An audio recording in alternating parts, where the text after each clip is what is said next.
Welcome back. We are still on the politics of the Finance Bill 2023. And right now, I just want us to look at exactly what the President spoke about this particular issue this weekend. Now, as the debate for the Finance Bill 2023 gathers pace, President William Ruto has defended the bill, insisting that it will help in turning around the economic situation in the country. Now, as Ian Keitani reports, Ruto has urged Kenyans and more so members of parliament to support the bill ahead of its tabling in parliament. Let's take a look at this story. But once we come back, Ragaro is going to weigh in on the sentiments of the president. Mimi si wazimu.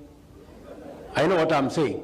As the conversation surrounding the finance bill continues to elicit mixed reactions, Kenya Kwanza loyalists on the receiving end while trying to campaign for the bill, President William Ruto has urged Kenyans to support the bill as it will help implement his bottom-up agenda. Sasa niwaulize watu wa Busia, kama nyinyi mnatusaidia kulipa mshahara ya mwalimu, ya daktari, ya MCA, ya mjumbe, ya rais, tukitoa 3% ya pesa yetu ndio hata nyinyi mkue na kazi, iko makosa? While addressing a congregation in Busia Stadium, the president castigated the opposition for poking holes into the bill, terming them as selfish and against any attempt by his administration to lower the cost of living. Sasa hii story tunaambiwa ni gani? Sijui kama tunaelewana watu wa Busia. We must be honest with ourselves. Viongozi ndugu zetu wa upinzani jana wanasema ati wao ni jobless. Sasa my friends, mbona mnadanganyana? Wakenya wanalipa between 500,000 and 1 million kwa hawa wa jamaa pension, pesa ya Wakenya. Sasa mko jobless namna gani? Mtu anapata 1 million jobless? Ruto insisted that if indeed the bill passes, the government will put a stop to importation of key materials and items and help promote local manufacturers. Tuendelee kuagiza kutoka nje ama Omondi atengeneze? Tupitishe hii budget ama tupitishe?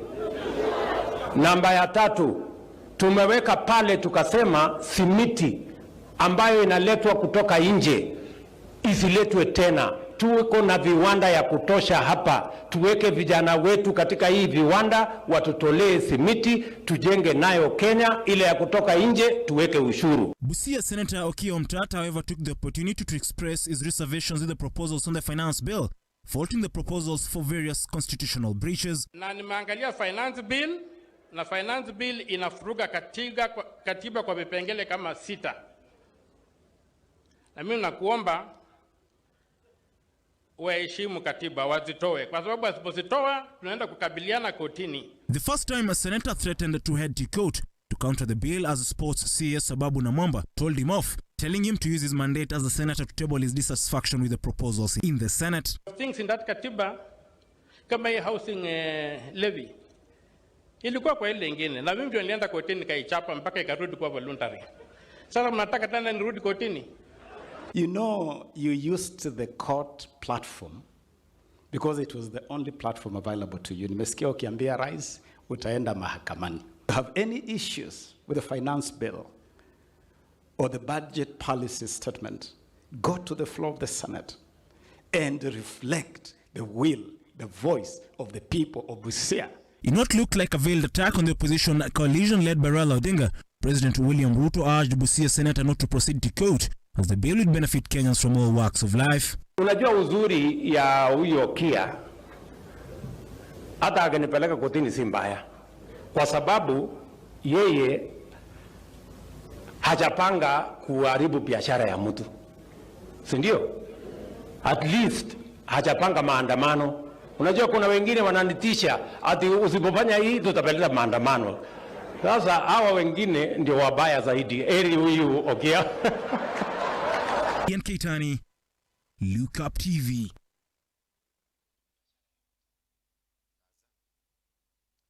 Now that's exactly what it is. This morning, let me just say hi to Mary Elliott, who's saying that she supports Erick Mungai on the issues of not taxing the creative industry. Lisa is saying that it's an interesting conversation. So thank you very much for our online community for being part and parcel of this conversation.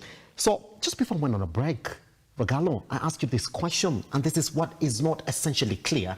Is the government asking Kenyans to weigh in on this issue so that they could know what to do? Or the government is telling Kenyans, we know what to do and you have to support it, whether you like it or not? It's very simple. The government is telling Kenyans that public participation is nonsense. Yes. It's not necessary. It doesn't matter what you do or say, we are going to make sure it passes. That's basically what Majority Whip said, and the MP from Kilifi, Yes. forgotten his name, Yes. said. And also, we've also seen Elkan's Osoro also Yes, talk about it like that. Yes, said that it has to pass. Yes. And the president talking about cement, another dishonesty. Cement prices are going to go high because it's going to affect the production industries. And one of them that is going to be affected is cement. Yes. And if cement goes high, the building and construction industry goes high. So building and construction means even roads, everything that uses cement. And basically anything that you need to build, at a nyumba ya kuku, you'll need a cement. Yes. So the prices are going to go high. The other thing I'm weighing in is, he talked about Okiya Omtatah going to court, and yeye kwenda kotini haribu mali ya watu. Is it the government that destroys people's things, properties, or is it opposition? It's a question that doesn't have an answer. But the answer as per now is the government destroying properties of the people. Yes. It may not be a fire lit on the road, but as long as somebody is affecting your pocket, it's destroying your property. So I would tell you, in fact, the government is doing more hurt in maandamano than the opposition that is talking about. So destruction of property does not mean burning a tire on the road. Yes. Hurting people's pocket is destroying their livelihood. The government has not provided free health care. So when you destroy their earning, you destroy their health. The government has not provided free primary education, secondary to university. So if you destroy their pocket, you destroy their education. Yes. The government has not provided free security. If you destroy their pocket, you destroy their security. Why do we have security firms if we have police everywhere? Ask a question. Do we have to have police? Then we have security firm. So if the government cannot provide you good security and they hurt your pocket, so the government is actually destroying property than any other thing or any other person. Okiya Omtatah, we know him and what he has done. We know Okiya Omtatah cases during election. We keep on referring Maina Kiai, Okiya Omtatah. Yes. Those are the two names you'll ever hear in election petitions. Maina Kiai, Okiya Omtatah. Ababu Namwamba has PhD in law. Which case in Kenya has he won? I need Kenyans to open and tell me, Erick, Ababu has won a case against a kitchen seller. Yes. And this. Yes. He has never won any case. So yes. This guy has never gone to any law school. Yes. He has won. I'm sorry to cut you short there. Okay. Because if you go back to the Jubilee government, by the way, that this agenda was born out of the affordable housing agenda. Yes. Okiya Omtatah right there is standing in front of President Ruto telling him, you see, I was the one who went to court and represented this, stopped it and made it voluntary. Do you think the president right there should actually rethink about this? Because he knows very well, if this guy challenges it again, I'm not going to have it as from the 1st of July then. And that's why there's always reference in court. Yes. Okiya Omtatah will go to reference on his own case. Yes. That's what I'm telling you. Okiya Omtatah has no basis in law per education. But Okiya Omtatah has cases, what we call jurisprudence, will go along the way in changing the way we work and do our thing. And there was a challenge that he was given still. He was told, you going to court has provided how many people jobs? That was another shallow thinking. You know, I listened to that thing. How do you ask such a question? if you are truly of good mind. Okiya Omtatah going to court has provided jurisprudence to many things in this country and will offer great leadership in this Kenya through that case, and cases is done years to come. Yes. You may become a president, you may become a minister, you may become a corporate chairman, and you will serve for 5 years and leave. And people will never remember you, but Okiya Omtatah's cases will be remembered even 40 years because it will be referred to. So how many people create their names in the glory of Kenya that will be remembered? When I see Okiya Omtatah standing and talking in front of the president, I'm seeing a Kenyan who loves the Constitution, like he said. Mm-hmm. And I respect and adore this Constitution than you, the president. That's what he said, actually. Yes. That the Constitution. So you touch this, you, Mr. President. You touch this, yes. We'll fight. Yes. That's what he was actually telling the president. Yes. You touch this, we'll fight, and I'll fight you in court. Why can't he fight him in parliament? They said they can buy everything. They say, and that's why I refer to MP Kilifi and I refer to Osoro. Yes. If someone threatens you that hiki kitu itapita, umpende msipende, kwani inapitia wapi? It will be in parliament where it's going to pass. Then why do I still struggle going to parliament? Yes. Let me go to court. Pretty much. Ragaro, I just want to hold your thought there, because tomorrow the Azimio parliamentary group meeting is going to happen on exactly what their strategy is going to be in fighting the government from passing these taxes that have been proposed in the Finance Bill 2023. Mr. Mungai, let's speak for what it is now. And I want you to critically respond to that question right there that I've put to Ragaro. How does the president still proceed to drum up support for the Finance Bill 2023 with confidence when there's a man right there who stopped it when he was still in government, by the way? He was still drumming up support for the affordable housing agenda, and it was stopped by Okiya Omtatah. Now, it's a senator, he's gone back to his home, and that man right there, he stood in front of his face and told him, you see, Mr. President, this we do not support. I've already made a petition. I stopped the other one, and I'm still going to support and I'm still going to stop this. Now, let me give you some numbers.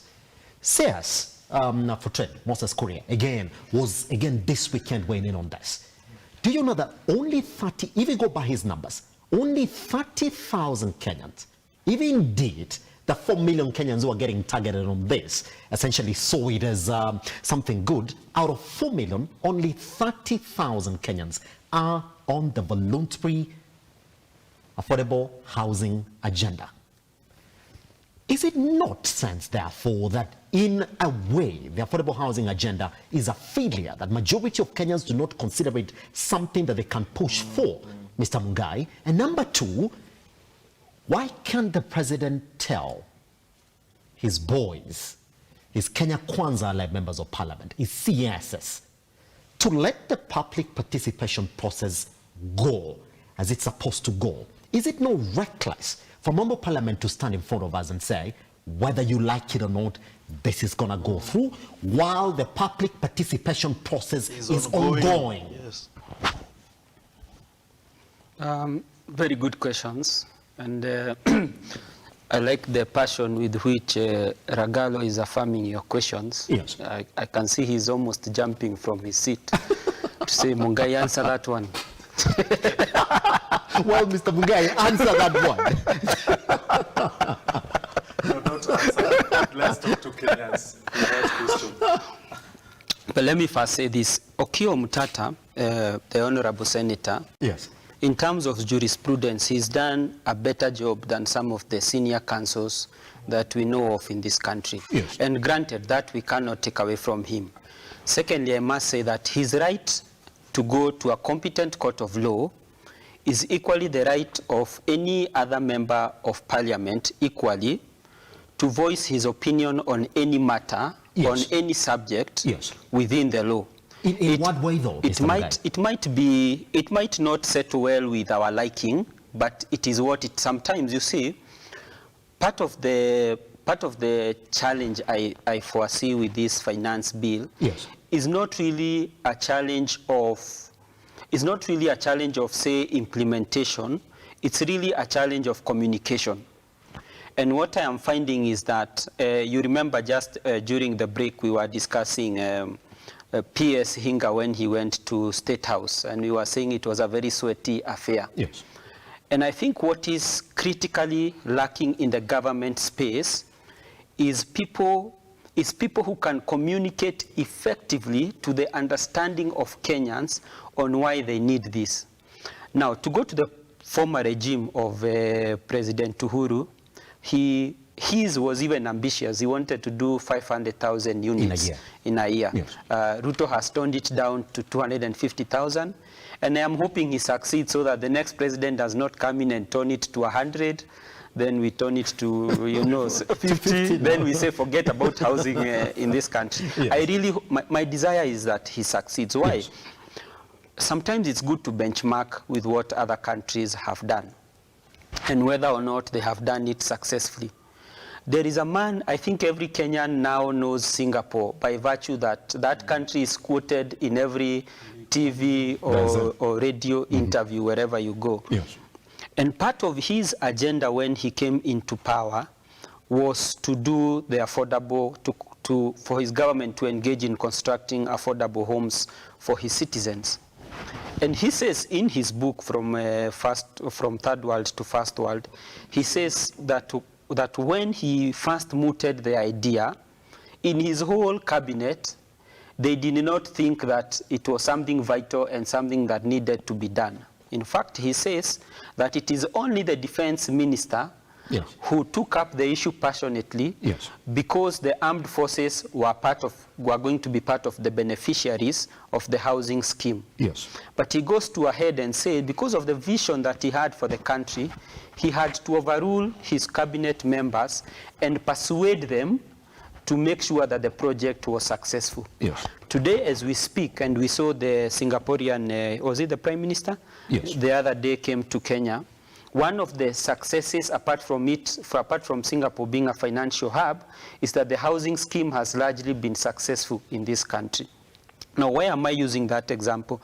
I'm using that example because sometimes we may oppose something, one, because we do not have a track record of getting things done correctly. You know, we come from a history of we are always suspicious of government's intentions, and with good reason. Because remember, when the former regime came into power, President Uhuru's, he had an ambitious NYS program to recruit as many young people as possible. Till we were hit with a scandal of, what was the name of this lady? Is it Ngirishi, the lady from the saloonist who graced our covers? And I think sometimes when you steal, you must have a face for the newspaper. So we Kenyans. I didn't know that one was coming. Yeah, me too. You know, you need a photo where Kenyans can elicit sympathy. Yes. But that's on a light touch and besides the point. Yeah. But the thing is, Kenyans are coming from a historical perspective where they have seen ambitious government projects being used to siphon money from them. And therefore, regardless of whatever the president moots in terms of ambitious projects to move forward, there will always be an aura of suspicion. And this is what I was explaining to Ragalo before we went to the break. Yes. I was saying the president needs to extend, leave alone his actors who are saying it will pass whether they like it or not.